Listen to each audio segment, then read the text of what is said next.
तो स्वागत है एक नई आध्यात्मिक ज़ेन कहानी में। एक नई प्रेरक प्रासंगिक सत्य के विचार में उतरने के लिए तैयार हो जाएं। सच्चा चमत्कार, the real miracle, story of real miracle. तो शुरू करते हैं इस कहानी को। बेनकेई नामक एक प्रसिद्ध ज़ेन गुरु रियोमो के मंदिर में ज़ेन की शिक्षा दिया करते थे।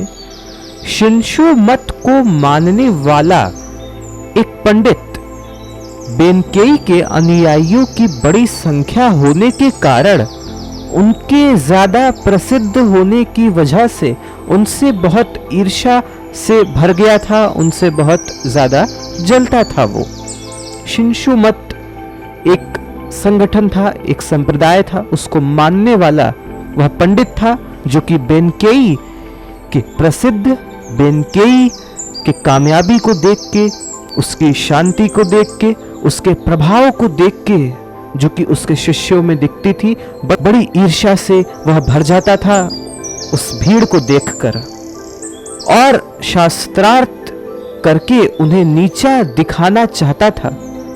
शिंशो मत को मानने वाले पंडित बौद्ध मंत्रों का तेज उच्चारण किया करते थे। शिंशो मत को मानने वाले पंडित बौद्ध मंत्रों का, बुद्ध की जो साहित्य निखरी गई, बुद्ध के उपदेशों से जो शब्दों का एक जाल बन गया था समय के साथ, उन शब्दों को बड़ा कंठस्थ, उन शब्दों का बड़ा तेज, बड़ा तीव्र उच्चारण वह पंडित कर सकता था। भाई वो पंडित था तो कर सकता है, पंडित का काम है उच्चारण करना, भले ही वो उसका आचरण ना करे। एक दिन बेनकेई अपने शिष्यों को पढ़ा रहा था।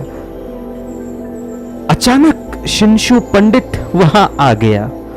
उसने आते ही इतने ऊंचे स्वर में मंत्र पाठ शुरू कर दिया कि बेनकेई को अपना कार्य बीच में रोकना पड़ा। बेनकेई ने उससे पूछा वह क्या चाहता है, उसकी मनसा क्या है, उसकी इच्छा क्या है। वह अचानक से इतने ऊंचे स्वर में, इतने घबरा के, इतने तेजी से ये मंत्र क्यों पढ़ रहा है? क्या चाहते हो शिंशो पंडित? ये बेनकेई ने कहा। शिंशो पंडित ने कहा, हमारे गुरु इतने दिव्य शक्ति संपन्न थे कि वह नदी के एक तट पर अपने हाथ में ब्रश लेकर खड़े हो जाते थे, दूसरे किनारे पर उनका शिष्य कागज लेकर खड़ा हो जाता था। जब वह हवा में ब्रश से चित्र बनाते थे तो चित्र दूसरे किनारे पर कागज में अपने आप बन जाता था। आप क्या कर सकते हैं बेनकेई, आप ये मुझे बताइए। बेनकेई ने धीरे से जवाब दिया, आपके मठ की बिल्लियां भी शायद यह कर सकती हो, पर यहां शुद्ध ज़ेन का आचरण नहीं है। मेरा चमत्कार यहां है कि जब मुझे भूख लगती है तब मैं खाना खा लेता हूं, जब प्यास लगती है तब पानी पी लेता हूं। मेरा नियंत्रण है खुद पर। मैं स्वेच्छा से जीता हूं, मैं सहजता से जीता हूं। This is the real meaning of Zen religion. ये ज़ेन का एसेंस है, स्पिरिट है, आत्मा है ज़ेन धर्म की।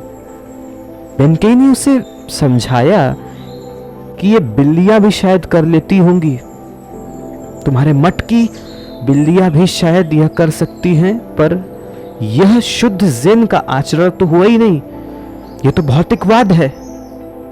मेरा चमत्कार तुम मुझसे पूछते हो, मैं तुम्हें बताता हूं। मेरा चमत्कार यह है कि जब मुझे भूख लगती है तब मैं खाना खाता हूं, जब प्यास लगती है तब पानी पीता हूं, जब सोना होता है तब सो जाता हूं, जब नींद आती है तो सो जाता हूं, जब क्रोध करना होता है तो पूरे होश के साथ क्रोध करता हूं, और जब शांत होना होता है तो चाहे बाहर कयामत भी आ जाए तो मैं शांत ही रहता हूं भीतर से। मेरा केंद्र कपता नहीं है। यह मेरा चमत्कार है और यही सच्चा चमत्कार है। This is the real miracle, essence of Zen. यही ज़ेन धर्म की सच्ची नींव है, फाउंडेशन है ज़ेन का। कि आप स्वेच्छा से जिए, आप अपने ही वश में जिए, अपने मन के वश में ना हो, अपनी आत्मा के वश में रहें, अपने स्वभाव से ऊपर उठने की कोशिश करें। यह है ज़ेन। चित्र बना लेना ज़ेन नहीं है। होश से चित्र बनाओगे तो ज़ेन हो जाएगा। Thank you for listening. तो मिलते हैं अगले किसी अच्छी आध्यात्मिक प्रेरक कहानी के साथ। तब तक के लिए गुड बाय। सुनने के लिए धन्यवाद।